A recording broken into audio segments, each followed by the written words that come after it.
बंधुओं, आज हम कवि श्रीहर्ष के बारे में जानकारी प्राप्त करेंगे। तो देखिए, श्रीहर्ष महोदय, अगर आपको वीडियो अच्छा लगे तो लाइक शेयर सब्सक्राइब जरूर करें। श्रीहर्ष महोदय, तो श्रीहर्ष महोदय का जन्म 1150 से 1200 ईस्वी के मध्य माना जाता है। क्लियर? 1150 से 1200 ईस्वी के मध्य। ठीक है। इनके पिता का नाम था श्री हीर। क्लियर? श्री हीर इनके पिता का नाम था। और मामल्ल देवी, क्या नाम है? मामल्ल देवी इनकी माता का नाम। ठीक है। इनके पिता जो श्री हीर थे, उनकी इंसल्ट की थी उदयनाचार्य ने। किसने? उदयनाचार्य ने। किसकी कर दी इंसल्ट? श्री हीर की। क्लियर? इसके बाद में श्रीहर्ष महोदय ने क्या किया? चिंतामणि नामक जप किया। क्या किया है? चिंतामणि नामक जप। ठीक है। चिंतामणि नामक जप किया और भगवती त्रिपुरा से विद्वता प्राप्त की। भगवती त्रिपुरा से क्या प्राप्त की इसने? विद्वता। किसने? श्रीहर्ष महोदय। और विद्वता प्राप्त करने के बाद में इन्होंने 4 मुख्य ग्रंथों की रचना की, जिसमें नंबर 1 पर है नेषदीय चरितम। नंबर 1 है नेषदीय चरितम। ठीक है। नंबर 2 पर है खंड खाद्य। क्लियर? नंबर 1 पे हो गया नेषदीय चरितम, नंबर 2 पे खंड खाद्यम, नंबर 3 पर है श्री विजय प्रशस्ति। श्री विजय प्रशस्ति। और नंबर 4 पर है शिव शक्ति काव्यम। शिव शक्ति काव्य। इन 4 रचनाएं श्रीहर्ष महोदय ने की। तो अब अपन अध्ययन करेंगे इनके इसकी मुख्य रचना नेषदीय चरितम। ठीक है। तो नेषदीय चरितम की हम चर्चा करेंगे आज मूलतः।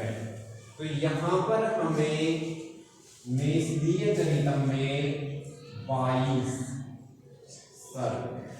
कितने सर्ग हो गए? 22 सर्ग और 2830 श्लोक। कितने श्लोक है 22 में? 2830 श्लोक। क्लियर हो गया? 22 सर्ग और 2830 श्लोक नेषदीय चरितम में विद्यमान है। अब बात करें नेषदीय चरितम में किसका वर्णन है, तो इसमें नल व दमयंती। नल दमयंती के परिणय और परिणय का वर्णन है। परिणय मतलब स्नेह और परिणय मतलब विवाह का वर्णन है। तो इस काव्य में, यह काव्य महाभारत के नलोपाख्यान, किससे संबंधित है? नलोपाख्यान पर आधारित है। क्लियर हो गई इतनी बात? यहां तक कोई दिक्कत है? नहीं। नल दमयंती के बारे में है परिणय के, और यह महाभारत के नलोपाख्यान में वर्णित है। यह कथा वहां से ली गई है। उपजीव्य काव्य है महाभारत, आपको बताया था पहले, तो ठीक है। अब देखते हैं इस नेषदीय चरितम का रस कौन सा है, तो इसका रस है श्रृंगार रस। ठीक है, इसका रस है श्रृंगार रस। इसका मुख्य छंद है उपजाति। इसका मुख्य छंद उपजाति छंद है और इसका मुख्य अलंकार या अलंकार कहें तो यहाँ पर आपको श्लिष्ट श्लेष अलंकार मिलेगा। अब श्लेष अलंकार की हम बात कर लें तो इसका श्लिष्ट ही पदैर अनेकार्थ वचनई, श्लिष्ट ही पदैर अनेकार्थ वचनई है इसकी जो श्लोक आता है, इसका विवेचना करता है वो। अब बात करें श्लेष अलंकार के एक मुख्य उदाहरण की तो वो है चेतो नलम कामयते मदीयम। श्लेष का ही पदैर अनेकार्थ वचनई ये है श्लेष अलंकार का उदाहरण देख रहे हैं हम। ये श्लेष अलंकार का लक्षण था, श्लिष्टै पदैर अनेकार्थ वचनई। अब हम देख रहे हैं इसका एक उदाहरण। तो देखो, चेतो मतलब चित्त, मन में, नलम नल की, कामयते कामना करती, मतलब दमयंती कहती है कि मैं मेरे मन में नल की कामना करती हूँ। दूसरा अर्थ यहाँ पर हो जाएगा चेतो अनलम। अगर यहाँ पर इसका संधि विच्छेद करेंगे तो चेत है अनलम। यहाँ पर आप अवग्रह चिन्ह मान सकते हैं और अवग्रह चिन्ह का ये नियम है कि लगाएं तो लगाएं, नहीं तो नहीं लगाएं। तो चेतो अनलम, और अनल का मतलब है अग्नि। तो मेरा मन अग्नि की कामना करता है, अग्नि देवता या आग। ठीक है, इसके अलावा अगर बात करें तो इसी से क्या बन जाएगा लंका। न मतलब नहीं, मतलब मेरा चित्त न नहीं करता है लंका की कामना। मेरा चित्त, मेरा मन लंका की कामना नहीं करता। अर्थात श्लेष अलंकार का अर्थ है चिपकाव, मतलब एक ही जगह पर अनेक अर्थ प्रस्तुत कर सके, वही है श्लेष अलंकार। क्लियर? चलो, इसके बारे में आगे चर्चा करें तो हमें पता चलता है कि इसकी रीति है वैदर्भी रीति। मुख्य प्रश्न आता है इसमें, तो वैदर्भी रीति मानी जाती है और इसमें सुकुमार और विचित्र मार्ग का समन्वय है, दोनों के मिला जुला रूप मिलता है। इतना आपने क्लियर कर लिया। अब यहाँ पर हम देखें तो 5 नलों का वर्णन मिलता है। कहानी आपको शायद याद होगी कि जब विवाह का अवसर होता है तो विवाह इच्छा लिए हुए 5 देवता, जिनमें से एक तो नल है और 4 अन्य हैं, तो यहाँ पर पंचनली का वर्णन मिलता है। पंचनली से आशय है 5 नल, और 5 नलों में है इंद्र, अग्नि, यम, वरुण और नल स्वयं। इन 5 नलों की बारे में नेस्तीय चरितम में चर्चा मिलती है। ये चारों विवाह इच्छा है, इससे दमयंती से। इतना हमने यहाँ पर चर्चा कर ली है। इसके बाद में अगर हम देखें तो यहाँ पर अपने को मिलता है नेस्दे पद लालित्यम। एक उक्ति है नेस्दे पद लालित्यम। वैसे तो ये 7वीं शताब्दी के लगभग से कठिन भाषा को कठिन बनाया जा रहा था, लेकिन फिर भी श्रीहर्ष कहते हैं कि नेस्दे पद लालित्यम, अर्थात नेस्तीय चरितम में पदों की लालित्य मतलब श्रुति मधुरता पाई जाती है। श्रुति मधुरता से आशय है श्रवण में आनंद आए, अर्थात तुकबंदिता हो। जैसे हम हिंदी के एक उदाहरण से लेते हैं कि कर्ता वही दर्ता वही, सब है वही सब में वही, सर्वत्र उसको देख तो उपदेश सच्चा है यही। बेस सच्चा है यही।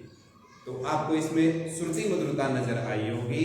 तो ऐसे ही नेसदीय चरितम में श्रुति मधुरता है, अर्थात नेसदे पद लालित्यम। अब बात करते हैं दूसरी युक्ति की। तो दूसरी युक्ति है नेसदे विद्वत्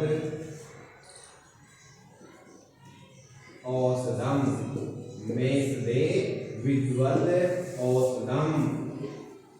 अब देखो नेसदे विद्वत् औषधम, तो यहां पर नेसदे विद्वत् औषधम का अर्थ है, मतलब नेसदीय चरितम विद्वानों की औषधि है। अब औषधि कैसे है, तो इसका स्पष्टीकरण ये मिलता है कि नेसदीय चरितम में विद्वानों के लिए अनेक विषय वस्तुओं का वर्णन मिलता है। मतलब जो अपने आप को कवि समझकर अहंकार युक्त हो जाता है, तो उस अहंकार को अगर तोड़ना है और अहंकार को एक बार ज्यादा बढ़ गया है ज्वर अहंकार का, तो एक बार नेसदीय चरितम पढ़ लो, उसके बाद में आपका अहंकार, आपका ज्वर बिल्कुल उतर जाएगा। तो इसीलिए कहा गया है नेसदे विद्वत् औषधियम। अब देखो नेसदीय चरितम में न्याय, जिसकी न्याय वैशेषिक आदि ग्रंथों की क्या की गई है, निंदा की गई है। मतलब इंसल्ट, उपहास किया गया है, उपहास बोल सकते हैं। मतलब इनके बारे में हास्यात्मक प्रवृत्ति से कुछ कथन कहे गए हैं। इसके बाद में यहां पर देखें तो जब ये 5 नल जब दमयंती के महल में जाते हैं, तो महल में शादी विवाह होने के बाद में नल की वापस लौटते हुए एक ऋषि मिल जाता है। वो है कली नामक ऋषि, कली नामक ऋषि। और वो ऋषि चार्वाक दर्शन, जो नास्तिक दर्शन है, आप सबको ज्ञात होगा, तो चार्वाक दर्शन के बारे में चर्चा करते हैं। और ये देवताएं आस्तिक दर्शनों के बारे में चर्चा करते हैं और कली ऋषि को मुंह तोड़ के जवाब देते हैं और उनको बिल्कुल नेस्त नाबूद कर देते हैं, और अंत में विजय हो जाती है आस्तिक दर्शनों की। तो कली ऋषि को गुस्सा आ जाता है और वो इसको नल को श्राप दे देते हैं कि आपका जो राज्य है वो उजड़ जाएगा, आप राजा नहीं रहेंगे। ऐसा वो श्राप दे देता है। और इसके बाद में नल और दमयंती अपने राज्य की ओर चले जाते हैं। तो इतना हमें यहाँ पर ज्ञान होता है। इसके अलावा अगर हम देखें तो यहाँ पर अब कोई और अन्य विषय वस्तु नहीं बची है। तो हमने देखा नेसदीय चरितम में नल दमयंती का वर्णन है। नल और दमयंती जो महाभारत के नलोपाख्यान से वर्णित है। तो यदि आपको ये सब कुछ समझ में आया हो, हमारा वीडियो अच्छा लगा हो, तो लाइक शेयर सब्सक्राइब जरूर करें। जय तु भारतम, जय तु संस्कृत।